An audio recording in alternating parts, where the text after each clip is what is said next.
Apreciados amigos, soy el pastor y doctor Jorge Eliezer Rico, quien tiene el gusto de saludarles y extenderles una cordial y sincera bienvenida a este estudio sobre la vida, la muerte y la resurrección.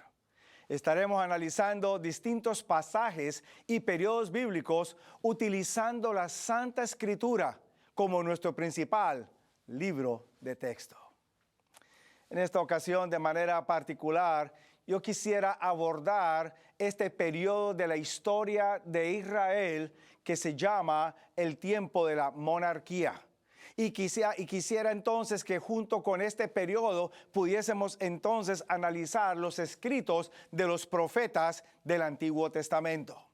Ahora, cuando hablamos de los profetas del Antiguo Testamento, tengamos en cuenta un par de detalles. Primer detalle, en forma general, los escritos de los profetas han sido divididos en dos grupos. Un grupo se le ha denominado los profetas mayores, y entre ellos se encuentra Isaías, Jeremías, Ezequiel. Y entonces están los profetas menores. Y se les llama profetas menores porque su contenido es bastante corto. Están profetas como Malaquías, como Jonás, como Habacuc, etcétera, etcétera, una buena cantidad de estos profetas.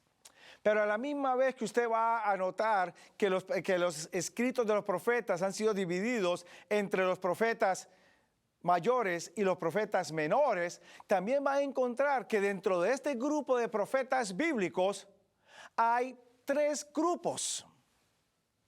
El primer grupo es aquel que lo componen los profetas que vivieron antes del cautiverio babilonio. El segundo grupo es aquel que lo componen los profetas que vivieron durante el periodo del cautiverio babilónico. Y el tercer grupo es aquel que lo componen aquellos profetas que vivieron en el periodo después del cautiverio babilónico. Así que es importante que al leer los escritos de estos profetas podamos ubicarnos también un poco en el tiempo de la historia en la cual a ellos les tocó que vivir y ministrar de parte de Dios y a favor del pueblo de Israel. En estos escritos vamos a encontrar, en primer lugar, amonestaciones que Dios les brinda a ellos acerca de cómo ellos pueden regresar nuevamente a Dios, que se alejen del pecado.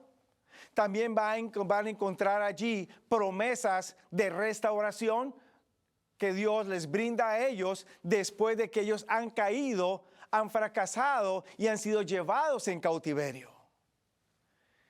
Pero también cuando leemos los escritos de los profetas, vamos a encontrar en ellos mensajes que también abordan el periodo o el tópico de la vida, la muerte y la resurrección. Mi querido amigo, que me estás mirando en este momento a través de las pantallas de tu televisor o quizás de tu computador por medio de las redes sociales que tenemos disponibles.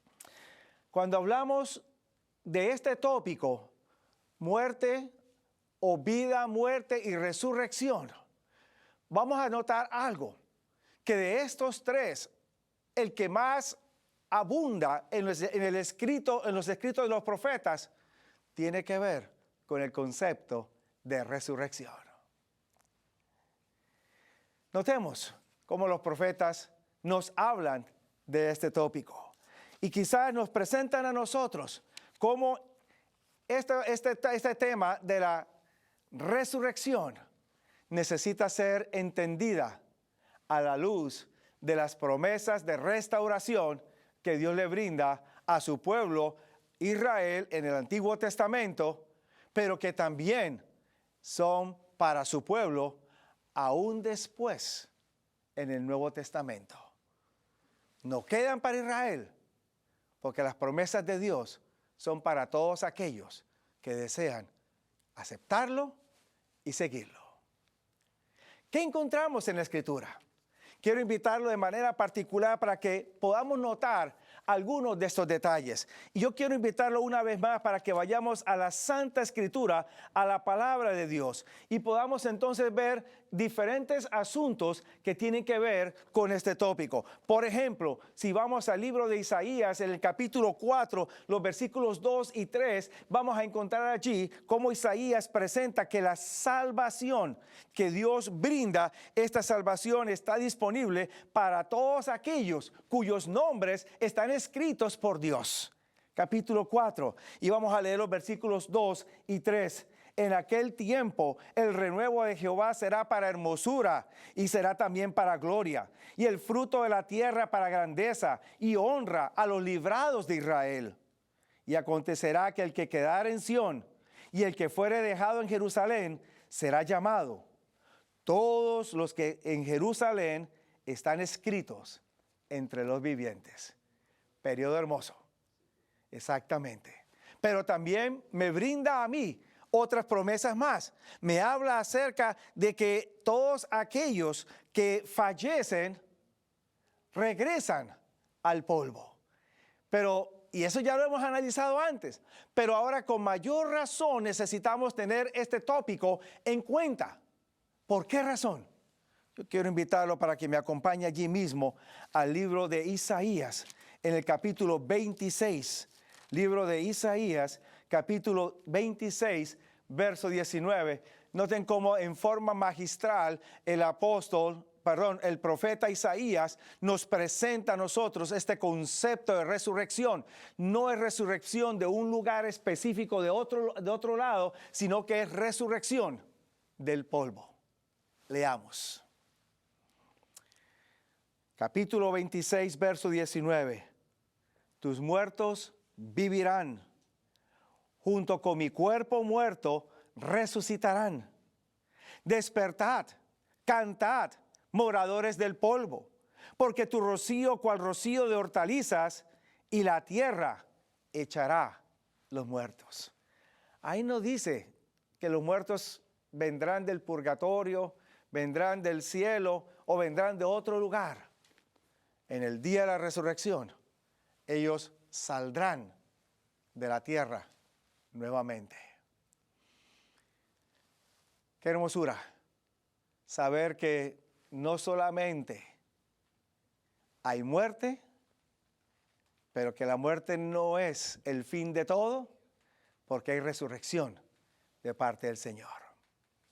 Continuemos analizando este tópico, porque nos dice a nosotros, nos dicen los profetas que la vida es posible a través del hálito de vida que Dios respira en las narices de cada uno de aquellos que hayan muerto y necesiten ser resucitados. Por ejemplo, me dice a mí el libro de Ezequiel, allá en el capítulo 37, Ezequiel, capítulo 37, y los versículos 4 en adelante. Hay una visión que Ezequiel recibe, y en esa visión se le muestra un valle de huesos que están todos secos. Y la pregunta de Dios al profeta es: Hijo del hombre, ¿vivirán estos huesos? Y la respuesta es: Señor, solo tú lo sabes, porque solo tú tienes el poder. Note qué hace Dios. En el capítulo 37, a partir del versículo 4, Ezequiel expresa lo siguiente, y esto es palabra de Dios. Díjome entonces: profetiza sobre estos huesos y diles: huesos secos, oíd palabra de Jehová. Así ha dicho el Señor Jehová a estos huesos: he aquí yo hago entrar, noten lo que dice el texto bíblico, he aquí yo hago entrar espíritu. Recuerde, es el término ruach, que se refiere al aliento de vida, al respiro de la persona. He aquí yo hago entrar espíritu en vosotros y viviréis. Y pondré nervios sobre vosotros, y haré subir sobre vosotros carne, y os cubriré de piel, y pondré en vosotros espíritu y viviréis, y sabréis que yo soy Jehová. Wow. No solamente el acto de volver a la vida, sino que también describe el proceso de restauración del cuerpo para que entonces la resurrección sea completa. Y esto nos lo están brindando los profetas del Antiguo Testamento. Y hasta el momento usted está notando que no hay contradicción con lo que ya hemos estudiado en las ocasiones anteriores acerca de este tópico. Hay consistencia en la escritura bíblica. Pero mi querido amigo, necesitamos seguir un poco más adelante, porque la misión del Mesías fue profetizada en el Antiguo Testamento y por los autores bíblicos en la sección de los profetas en términos de muerte, sacrificio y resurrección. Por ejemplo, si usted lee el libro de Isaías, capítulo 53, posiblemente usted conoce ese pasaje bastante bien. Isaías 53, me dice a mí la escritura a partir del versículo 8, de la cárcel y del juicio fue quitado, y su generación, ¿quién la contará? Porque cortado fue de la tierra de los vivientes, por la rebelión de mi pueblo fue herido, dispúsose con los impíos su sepultura, mas con los ricos fue en su muerte, porque nunca hizo él maldad, ni hubo engaño en su boca. Descripción del sacrificio del Mesías. Pero a la misma vez que nos habla de la descripción del sacrificio del Mesías, también nos habla de su resurrección. Y usted lo puede leer en el libro de Jonás. Efectivamente, allá en el capítulo 2 del libro de Jonás, nos dice a nosotros la escritura, a partir de los primeros 2-3 versículos, que al tercer día de Jonás haber estado en el vientre del pez, y si lo lee en el capítulo 1 de Jonás, va a encontrar que cuando Jonás está en el vientre del pez y está en lo profundo de la mar, Jonás declara que él está muerto. O es como si estuviera muerto. Pero al tercer día, la escritura dice que Jonás es botado por el pez. Dios manda al pez que bote a Jonás y Jonás retorna a la vida. En el Nuevo Testamento Jesús utiliza esta imagen para hablar acerca de su sacrificio, su muerte y su resurrección al tercer día.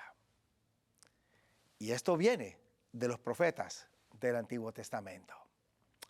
Pero mi querido hermano, amigo que me está siguiendo en este momento, los profetas tienen detalles más para brindarnos a cada uno de nosotros. Por ejemplo, los profetas me dicen a mí que no hay actividad una vez que la persona fallece. Cuando la persona muere, esta cesa de existir. Por ejemplo, me dice a mí en Isaías capítulo 38, y le doy la referencia, mi querido amigo, no la vamos a leer, pero se la brindo. Isaías 38, versículos 10 y 11, versículos 18 y 19, que en la tumba, a donde van los muertos o donde son colocados los muertos, no hay ninguna actividad sensorial. No saben, no entienden, no hablan, no sienten, no hay actividad sensorial. Lo mismo que dijera Salomón en su libro Eclesiastés y en su libro de Proverbios, ahora Isaías lo está reiterando. Pero no solo eso. Me dice a mí también la Escritura que los muertos serán olvidados. Y obviamente este detalle fue presentado en una ocasión anterior.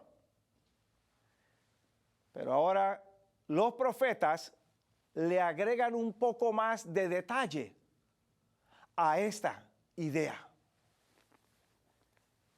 Cuando mueren, los muertos son olvidados. Y esto claramente me lo deja saber en la Escritura, Isaías, el capítulo 26, verso 14, Ezequiel, capítulo 21, verso 32. Pero ahora me ayuda todavía a ampliar más este concepto de la Escritura por lo siguiente. La Biblia me dice a mí, especialmente los profetas, que no solamente el hombre es olvidado cuando éste muere. La Escritura me dice también que cuando el diablo sea destruido, también será olvidado. Leámoslo en la Escritura. Lo invito para que me acompañe al libro de los profetas. Y de manera particular, yo quisiera que usted me acompañara allá al libro de Isaías, en el capítulo 14. Libro de Isaías, capítulo 14 y en el versículo 20. Capítulo 14, versículo 20. Si comienza leyendo a partir del versículo 12, va a encontrar la descripción de cómo este ser quiso entonces ascender al cielo, colocar su solio, colocar su trono allá en el cielo, y a la misma vez quiso ser semejante al Altísimo. Así es, mi querido amigo. Este ser quería ser igual a Dios, pero lo único que puede ser como Dios es Dios mismo. Y después de esta descripción, la Escritura me dice a mí en el versículo 20 que cuando éste sea destruido, y quizás podemos leer a partir del verso 19, mas tú echado eres de tu sepulcro, como tronco abominable, como vestido de muertos, pasados a cuchillo, que descendieron al fondo de la sepultura como cuerpo muerto, hollado. Pero ahora note el verso 20. No serás contado con ellos en la sepultura, porque tú destruiste tu tierra, mataste tu pueblo. No será nombrada para siempre la simiente de los malignos. Wow. Así que no solamente el hombre que muere no es recordado, sino que cuando este ser también perezca, sea destruido, no será recordado. El mismo proceso del ser humano también se experimenta entre los ángeles, incluyendo a Satanás. Ahora, ¿por qué hago énfasis en este detalle? Se lo menciono, y es por la siguiente razón. Cuando hablamos de este concepto de la muerte, muchos no tienen problemas en pensar que cuando la persona muere, tiene un alma inmortal que sale libre y se va a algún sitio. Sin embargo, cuando se trata de Satanás o de alguno de sus ángeles, todavía no he escuchado a alguien decirme que el alma de Satanás o de alguno de sus ángeles también saldrá a divagar por algún lado una vez que estos sean destruidos. Así que si queremos ser consistentes con el contenido bíblico, necesitamos entonces entender lo siguiente. No hay tal cosa como un alma inmortal que sale libre una vez que muere la persona y va a divagar por diferentes lugares o llega o es llevada a algún sitio específico. Cuando mueren, van al polvo y allí permanecen hasta el día que Dios disponga de ellos. Amigo, hermano que me estás escuchando, cada día más podemos encontrar cómo la Escritura nos ayuda a comprender estos pasajes de manera más clara. Ahora bien, otro detalle más que me presentan los profetas. Allá en Jeremías capítulo 51, versos 39 y 40, versos 57 también. Les estoy dando las referencias para que usted las anote allí en una libreta y después las pueda estudiar con más detalles. Los profetas del Antiguo Testamento también me dicen a mí que la muerte es comparada con un sueño. En otras palabras, cuando el individuo muere, es como si fuera a dormir.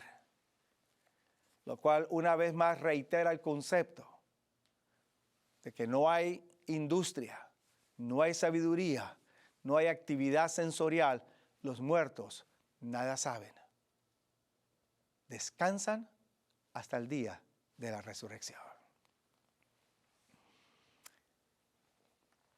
Le agrego un detalle más, apreciado amigo, concerniente a este tópico.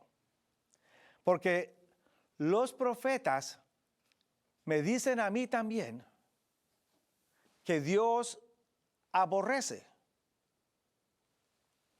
el acto de consultar a los muertos, o Dios aborrece el acto de hacer adivinación. ¿Por qué razón? Porque la base principal de este concepto se encuentra fundamentada en la idea de la existencia de un alma inmortal. Que ésta, entonces, una vez muerto el cuerpo físico, tiene la habilidad de comunicarse con los vivos. Dejemos que la Escritura nos lo confirme. Vayamos allí al libro de Isaías, capítulo 8, versículos 19 y 20. Libro de Isaías, capítulo 8, versos 19 y 20. Noten lo que dice la Escritura.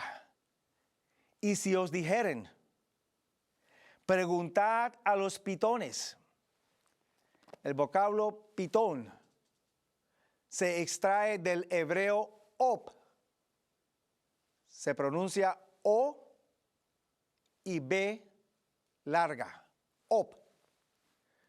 Ese vocablo op es el que se utiliza para hablar de necromancia o de la práctica de la necromancia. Necromancia significa consultar a los muertos.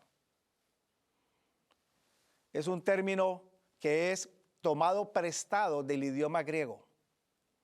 Necromancia significa muerte en griego. Y lo utilizamos en español, como también se utiliza en inglés y en otros idiomas. Eso es lo que aparece traducido en la Escritura como pitón o pitones. Una persona que consulta a los muertos. Sigo leyendo. En el capítulo 8, verso 19 de Isaías. Y si os dijeren, preguntad a los pitones y a los adivinos que susurran hablando, responded. ¿No consultará el pueblo a su Dios? ¿Apelará por los vivos a los muertos? A la ley y al testimonio. Si no hablaren conforme a esto, es porque no les ha amanecido.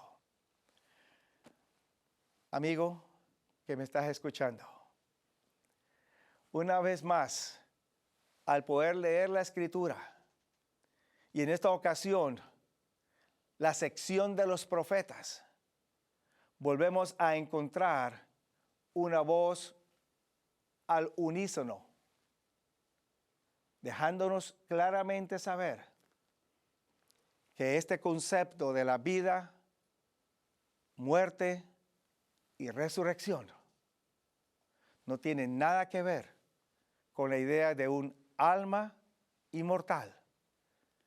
Más bien tiene que ver con el concepto de una persona que al morir regresa al polvo. No hay industria, no hay sabiduría, no hay actividad intelectual, sensorial de ninguna clase. Y allí queda hasta que el Señor la resucite. La esperanza suya y mi esperanza, apreciado amigo, no se encuentra basada o no se encuentra fundamentada en un alma inmortal que no existe. Se encuentra basada y fundamentada en la hermosa verdad y en la mayor promesa de que habrá resurrección al final del tiempo. Sí, mi querido amigo. Cuando vamos entonces a la Escritura, vamos entonces a mirar que en nuestro análisis de los profetas del Antiguo Testamento, vamos a encontrar que según ellos, no hay vida después de la muerte. Pero sí hay esperanza de resurrección más adelante. A la misma vez, amigo que me estás escuchando, también la promesa divina a través de los profetas es dejarnos saber que Dios no se comunica con los muertos. Dios no se comunica con el polvo. Dios se comunica con los vivos. ¿Deseas que Dios se comunique contigo? Aprovecha ahora que estás vivo. Lee la Escritura y pídele al Señor que te dirija. Dios te guarde, mi querido amigo. Dios te bendiga y que sobre todo puedas continuar siendo fiel y creciendo en este tópico. Dios te bendiga.